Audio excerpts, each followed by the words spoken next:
எப்பவுமே bundle opening மட்டும் போடுறோம். ஸோ இந்த தடவை கொட்டி காமிச்சிடலாம் அப்படின்னு சொல்லிட்டு இந்த டிஷ்யூ லினன்ல ஒரு 4 கலர் தான் வந்திருக்குங்க இன்னைக்கு. இந்த ஒரு 4 டேஸ்ல மற்ற கலர்ஸ் எல்லாமே வந்துடும். ஸோ என்னென்ன கலர் வந்திருக்கு அப்படின்னு சொல்லிட்டு நான் காமிச்சிடுறேன். பிகாஸ் உங்களுக்கு வந்து ஆர்டர் பண்ணிக்க ரொம்ப ஈஸியா இருக்கும். அந்த ஆஸ் யூஷுவல் வந்து அந்த ஒரு பிங்க் ஷேட் வந்துருக்கு. நம்ம எப்பவுமே கொண்டு வர அந்த ஒரு பிங்க் ஷேட் வந்துருக்கு.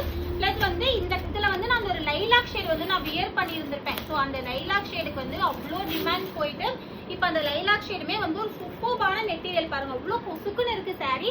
ஸோ அந்த ஒரு லைலாக் ஷேட் கொண்டு வந்திருக்கோம். தென் வந்து இதுவுமே அந்த ஒரு ப்ளூ ஃபீல்டான ப்ளூ ஷேட்ல உங்களுக்கு வந்து ஃபுல்லா ஆல் ஓவர் சாரி வந்து டிஷ்யூ வியூ பண்ணி ஒரு சூப்பர் கலர் காம்பினேஷன்ல வந்து நம்ம கொண்டு வந்திருக்கோம். நிறைய கலர் இருக்குங்க. இதெல்லாமே பாருங்க அந்த ஒரு மரூன் ஷேடு, மரூன்ல டிஷ்யூ வியூ பண்ணா அந்த ஒரு கோல்டன் ஷேடுக்கு சாரி அப்படியே தகதகன்னு மின்னுதா உங்களுக்கு. அதுவும் நார்மல் இந்த ஒரு லைட்டிங்ஸ்க்கே மின்னுது அப்படின்னா ஸோ இதெல்லாம் நீங்க வியர் பண்ணிட்டு போனீங்க அப்படின்னா எவ்வளவு சூப்பரா இருக்குன்னு பாருங்க. இதோட பிரைஸ் வந்து 899 rupees தான். ஸோ இனிமேல் 2-3 கலர்ஸ் இருக்கு. ஸோ என்னென்ன கலர்ஸ் இருக்கு அப்படின்னு சொல்லிட்டு நான் வீடியோ என்ன கலர் சார்ட் அட்டாச் பண்றேன். உங்களுக்கு வேணும் அப்படின்னா கீழே இருக்கிற வாட்ஸ்அப் நம்பருக்கு மெசேஜ் பண்ணி உங்க ஆர்டர் பிளேஸ் பண்ணிக்கோங்க.